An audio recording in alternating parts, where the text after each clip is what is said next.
कभी सोचा है, एक ही बच्चा एक ही समय में तीन अलग अलग लोगों के लिए क्या हो सकता है? मतलब एक के लिए वो जान का दुश्मन है, दूसरे के लिए वो जान से प्यारा है, और तीसरे के लिए वो खुद भगवान है। ये कहानी कृष्ण के बारे में है, और आज हम इसी कहानी के तीन अलग अलग नजरियों को समझने की कोशिश करेंगे। ये शब्द हैं राजा कंस के।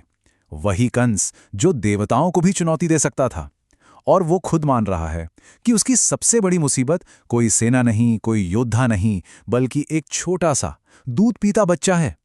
बस ये एक लाइन उसका सारा डर सामने रख देती है और कहानी के लिए मंच तैयार करती है। तो चलिए कहानी की शुरुआत करते हैं। हम हैं एक ऐसे राजा के दरबार में जो असल में एक तानाशाह है और बुरी तरह से डरा हुआ है। राजा कंस, जिसकी ताकत का कोई मुकाबला नहीं, वो एक छोटी सी भविष्यवाणी के सामने बिल्कुल बेबस हो गया है। एक ऐसी भविष्यवाणी जो एक बच्चे के हाथों उसकी मौत की बात करती है। और भविष्यवाणी क्या थी? यही कि उसकी अपनी बहन देवकी का 8वां बेटा ही उसकी मौत का कारण बनेगा। अब सोचिए, ये ख्याल ही कंस के लिए जहर बन गया है, और इसी डर ने उसे इतना क्रूर बना दिया है कि वो सारी हदें पार करने को तैयार है। लेकिन क्या कंस का ये डर बेवजह था? बिल्कुल नहीं। जैसा कि हम देख सकते हैं, नन्हे से कृष्ण ने पैदा होते ही अपनी ताकत दिखानी शुरू कर दी थी। पूतना जैसी शक्तिशाली राक्षसी, उत्कच जैसा योद्धा और तृणावर्त जैसे बवंडर राक्षस को उन्होंने बचपन में ही हरा दिया था। तो हाँ, बात सुनने में अजीब जरूर लगती है, पर कंस के लिए खतरा एकदम असली था। तो अब इस मुसीबत से कैसे निपटा जाए? यही एंट्री होती है कंस के सलाहकार बाणासुर की। और वो कंस के सामने दो रास्ते रखता है, दो बिल्कुल अलग रणनीतियां। एक है सीधी टक्कर की और दूसरी इंतजार करने की। तो देखिए, दो ऑप्शन क्या थे? पहला, सीधी लड़ाई, मतलब तृणावर्त जैसे ताकतवर राक्षस को भेजो और बच्चे को खत्म कर दो। और दूसरा था बाणासुर का मास्टर स्ट्रोक, प्रतीक्षा अस्त्र, जिसका सीधा सा मतलब है धैर्य का हथियार। प्रतीक्षा अस्त्र, ये कॉन्सेप्ट वाकई कमाल का है। इसका मतलब ये नहीं कि बस हाथ पर हाथ धर के बैठ जाओ, नहीं, ये एक सोची समझी स्ट्रैटेजी है। बाणासुर का कहना था कि देखो, समय हमेशा एक जैसा नहीं रहता। जब वक्त आपके खिलाफ हो तो समझदारी लड़ने में नहीं, बल्कि पीछे हटने में है, अपनी ताकत को बचाने में है, ताकि सही मौका आने पर पलटवार किया जा सके। तो चलिए अब कंस के दरबार के इस टेंशन भरे माहौल से निकलते हैं और चलते हैं एक जेल की अंधेरी कोठरी में। क्यों? क्योंकि वहां उसी बच्चे के बारे में सोचा जा रहा है, पर एक बिल्कुल बिल्कुल ही अलग नजरिए से। ये देवकी की आवाज है, कृष्ण की असली मां। वो अपने ही भाई की कैद में है और बस कल्पना कर सकती हैं कि उनका बेटा कैसा होगा, कितना बड़ा हो गया होगा, बैठने लगा होगा या नहीं। सोचिए, एक मां के लिए इससे बड़ी तड़प क्या होगी। और यहीं पर हमें तर्क और आस्था का सबसे बड़ा फर्क दिखाई देता है। वासुदेव, जो लॉजिक से सोच रहे हैं, उन्हें सिर्फ एक खाली कमरा दिखता है, पर देवकी, वो आस्था से देख रही हैं, और उनकी आंखों को न सिर्फ अपना बेटा दिखता है, बल्कि वो उससे बात भी कर रही हैं, उसे लोरी सुना रही हैं।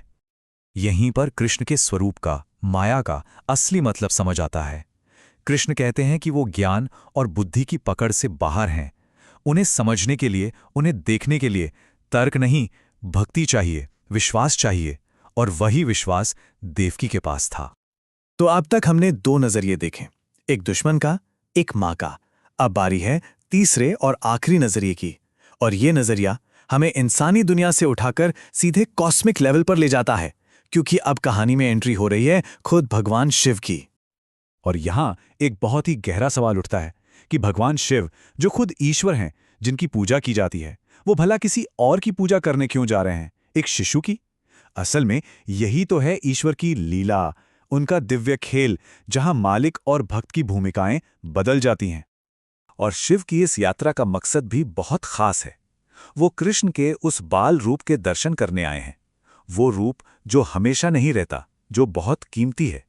कहते हैं कि हर युग में जब कृष्ण जन्म लेते हैं, शिव उनके इसी शिशु रूप को देखने के लिए एक तीर्थ यात्रा पर निकलते हैं। और बस यही हमारी कहानी एक बहुत ही कमाल के मोड़ पर आ जाती है। सोचिए, खुद भगवान शिव एक साधारण से जोगी का भेष बना के गोकुल में यशोदा के दरवाजे पर पहुंचते हैं। क्यों? बस उस दिव्य बच्चे की एक झलक पाने के लिए। पर ये कोई आम जोगी नहीं थे। उनके चेहरे पर एक ऐसा तेज था कि देखने वाले हैरान रह गए। और उनका एक नियम भी था, एक प्रण कि वो भिक्षा सिर्फ उसी दरवाजे से लेंगे जहां वो पहली बार गए हैं। अगर वहां से मना कर दिया गया तो वो भूखे रह जाएंगे, पर किसी दूसरे दरवाजे पर नहीं जाएंगे। ये उनकी भक्ति की गहराई थी। और फिर वो जोगी एक गीत गाते हैं, यशोदा के सामने एक विनती करते हैं। कहते हैं कि दूर से आए हैं, बस बच्चे को एक नज़र देखने की प्यास है, उसे आशीर्वाद देना चाहते हैं। पर असल में ये एक भक्त की अपने भगवान से एक झलक पाने की गुहार थी। तो देखा, एक ही शिशु, एक राजा के लिए मौत का खतरा, एक मां के लिए उसकी पूरी दुनिया, और एक देवता के लिए खुद परमेश्वर। कृष्ण की ये कहानी हमें यही तो सिखाती है कि सच या हकीकत कोई एक चीज नहीं होती, वो हमारे नजरिए से बनती है। सब कुछ इस बात पे निर्भर करता है कि हम दुनिया को किस नजर से देखते हैं, डर की नजर से, प्रेम की नजर से, या फिर भक्ति की नजर से।